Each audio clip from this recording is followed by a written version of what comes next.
கிறிஸ்துவுக்குள் பிரியமுள்ள சகோதர சகோதரிகளை, பலன் தரும் தேவன் எபிசோட் 1738க்காய் கர்த்தரை துதிக்கிறேன், மகிமைப்படுத்துகிறேன்.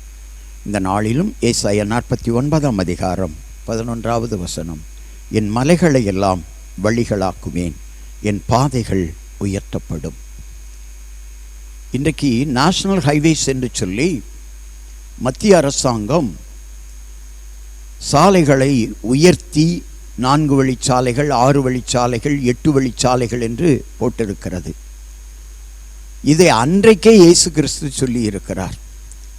மலைகளை குடைந்து ரயில் பாதைகள், பேருந்து வழித்தடங்கள், சாலைகள் அமைத்திருக்கிறார்கள். இது வேத புத்தகத்தில் பல 100 வருடங்களுக்கு முன்பதாகவே கர்த்தரால் சொல்லப்பட்டது. மலைகளையெல்லாம் வழிகளாக்குவேன், என் பாதைகள் உயர்த்தப்படும். அந்த வசனம்தான் இன்றைக்கு நிறைவேறி இருக்கிறது. ஏதோ அரசாங்கம் ரோடு போடுகிறது, சாலைகளை விரிவாக்குகிறது என்பதல்ல. கர்த்தர் அன்றைக்கே சொன்னார், எதிர்காலத்தில் என் மலைகளை எல்லாம் வழிகளாக்குவேன், பாதைகளெல்லாம் உயர்த்தப்படும் என்று சொன்னார். நல்லா கவனிங்க, இது எதை குறிக்கிறது?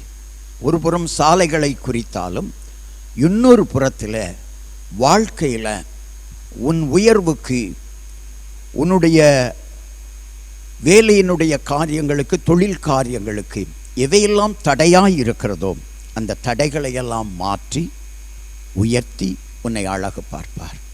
உன் உயர்வுக்கு தடையாய் இருக்கிற காரியங்கள், உன் வேலைக்கு தடையாய் இருக்கிற காரியங்கள், குடும்ப சமாதானத்திற்கு, மகிழ்ச்சிக்கு தடையாய் இருக்கிற காரியங்களை தேவன் பொறுப்பெடுத்துக் கொள்வார்.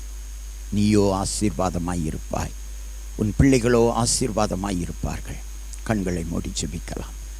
எங்களை நேசிக்கிற நல்ல தகப்பனை, இன்றைக்கு யார் யாருக்கு வாழ்க்கையில் உயர்வதற்கு தடைகள் இருக்கிறதோ அந்த தடைகளெல்லாம் உடைத்து வழிகளாக்கி, ஆண்டவரே நீர் உயர்த்த போகிற கிருபைகளுக்காக ஸ்தோத்திரம். தடைகள் உடைக்கப்பட போகிறது. இந்த செய்தி உனக்காகத்தான். உன் உயர்வுக்கு, உன் வேலைக்கு, உன் தொழிலுக்கு தடையாயிருக்கிற காரியங்களை கர்த்தர் உடைத்து போடுவார். மலைகளை எல்லாம் வழிகளாக்குவார். தடைகளை எல்லாம் தகர்த்து வெற்றியை தருவார், ஜெயத்தை தருவார். நீ பெற்றுக்கொள்ள ஆயத்தமாகிவிடு. இயேசு கிறிஸ்துவின் நாமத்தில் ஜெபிக்கிறேன் பிதாவே, ஆமென்.